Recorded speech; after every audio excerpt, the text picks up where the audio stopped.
మనం science and టెక్నాలజీలో ఒక చాప్టర్ అయినటువంటి పర్యావరణం గురించి తెలుసుకుందాం. ఈ యొక్క సైన్స్ అండ్ టెక్నాలజీ గ్రూప్ 2కి ఒక పేపర్లు 75 మార్క్స్గా నిర్ధారించడం జరిగింది. ఈ సైన్స్ అండ్ టెక్నాలజీలో నుండి మనం ఒక లెసన్ కనుక తీసుకున్నట్లయితే ఆ లెసనే ఇప్పుడు మనం చూస్తున్నటువంటిది పర్యావరణం అంటే ప్రకృతి సిద్ధమైనటువంటిది, సహజసిద్ధమైనటువంటిది. కాబట్టి ఈ యొక్క పర్యావరణం గురించి ప్రతి ఒక్క మానవ జాతికి మరి జంతు జాతికి అనుకూలంగాను అవసరమైనట్టుగాను ఈ యొక్క పర్యావరణం ఉంటున్నది లెక్కించడం జరిగింది. ఈ భూమి మీద ఉన్నటువంటి ప్రతి ఒక్క జీవి కూడా మనుగడకు కావాల్సినటువంటిది అవసరమైనది ఏంటంటే పర్యావరణం. ఈ యొక్క పర్యావరణ వ్యవస్థ కనుక సవ్యంగా లేకపోతే మానవాళికి కాకుండా యావత్తు జంతు జీవ ప్రపంచాన్ని కూడా చాలా అనర్థం జరిగేటువంటిదిగా పరిగణించడం జరుగుతుంది.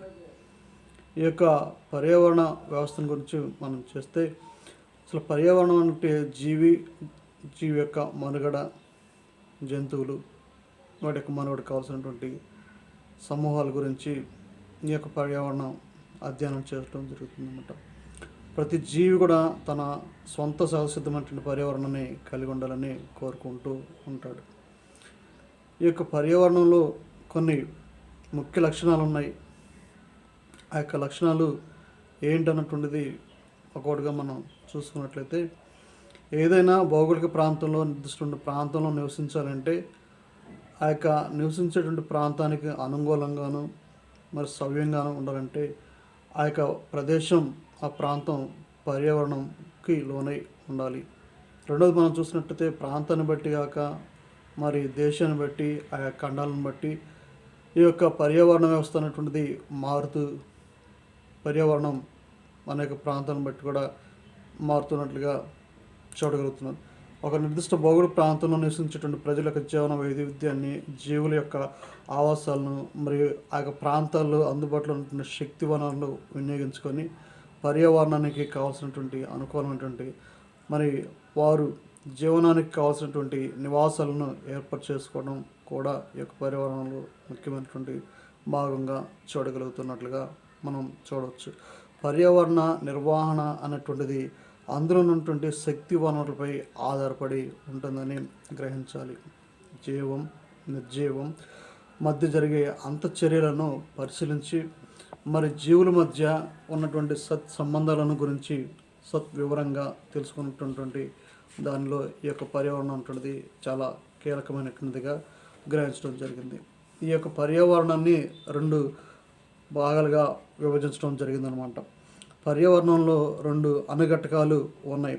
అవి ఒకటి ఏంటంటే జీవ అనుఘటకం ఒకటి, సహజ సిద్ధ పర్యావరణం ఒకటి. ఈ యొక్క జీవ అనుఘటకం అంటే ఈ జీవ అనుఘటకంలో వృక్షాలు, ఉత్పత్తిదారులు, జంతువులు, వినియోగదారులు, సూక్ష్మజీవులు, విచ్ఛిన్నకారులు మొదలగినటువంటి ఉంటాయి. ఈ యొక్క వృక్షాలు అనేటువంటిది మనం చూసినట్లయితే ప్రతి ఒక్క వృక్షము కూడా పర్యావరణంకి మరి అనుకూలంగాను పర్యావరణ వ్యవస్థ చక్కగా ఉన్నట్లయితే ఆ యొక్క వృక్ష జాతికి మరి జీవించడానికి అనుకూలంగాను ప్రతి ఒక్క అడవులు కానీ లేదంటే వృక్ష సమూహంలో కానీ జీవించడానికి మెయిన్ యొక్క ఆధారం ఏంటంటే ఈ యొక్క పర్యావరణం అటువంటిది మెయిన్ ముఖ్యమైనటువంటి ఆధారరీతిగా మనం చూడవచ్చు.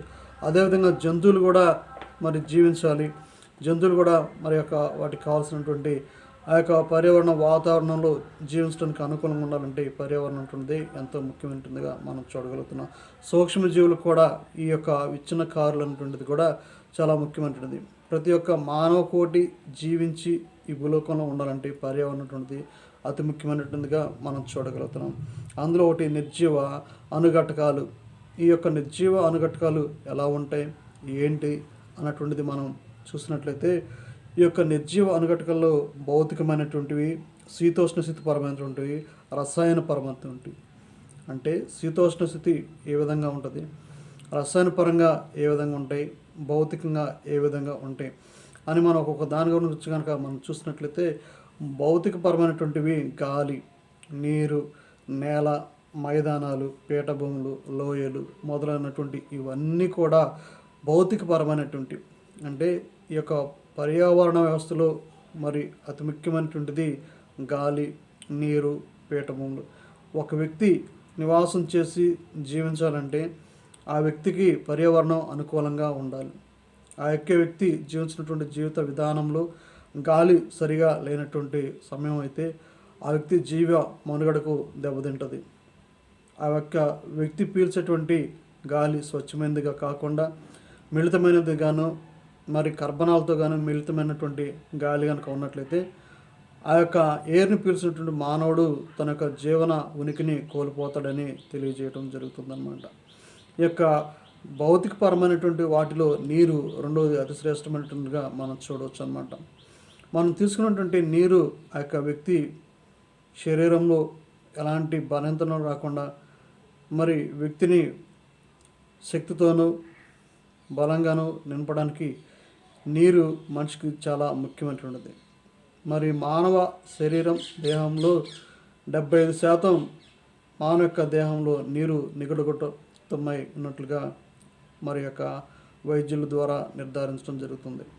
మనిషికి 75% నీరు శరీర భాగాల్లో మరి నిగడగుప్తమై మరి మనిషి జీవిస్తానంటే 75% ఆ యొక్క వాటర్ మనకు బాడీలో ఉన్నప్పుడు ఎలాంటి అనారోగ్యాలకు కానీ ఎలాంటి బలహీనతలు కానీ ఉండకుండా ప్రతి ఒక్క తీసుకున్నటువంటి ఆహారంలో ఎలాంటి దోషాలు ఉన్నట్లయితే వాటిని యొక్క నీటి ద్వారా మరి నీరు కనుక ఎక్కువగా సేవించినట్లయితే శరీరంలో దానిని మరి బయటికి పంపించడం జరుగుతుంది. మలినాలు ఉన్నప్పటికీ కూడా ఏ విధమైనటువంటి మరి ఆ యొక్క రోగ నిరోధక శక్తి ఉన్నప్పుడు కూడా మనం తాగేటటువంటి వాటరు ఆ యొక్క నీరు బయటకు శరీరం నుండి చెమట రూపంలో కానీ మరి యూరిన్ రూపంలో కానీ ప్రతి ఒక్క దానిని కూడా ఆ యొక్క వేస్ట్ అన్నటువంటిది నిల్వ చేసుకోకుండా నీరు బయటకు పంపించడం జరుగుతూ ఉన్నటువంటిది. ఇది చాలా ముఖ్యమైనటువంటిది. నేల, మైదానాలు, పీఠభూములు. ఈ యొక్క నేల చాలా మరి అనుకూలమైనటువంటిదిగా ఉండాలి. ఎందుకంటే ఈ యొక్క పీఠభూముల్లో కానీ పర్వతాలలో కానీ ఈ యొక్క పర్యావరణం అటువంటిది ఆ యొక్క ప్రదేశాలను బట్టి మారుతూ ఉంటుంది.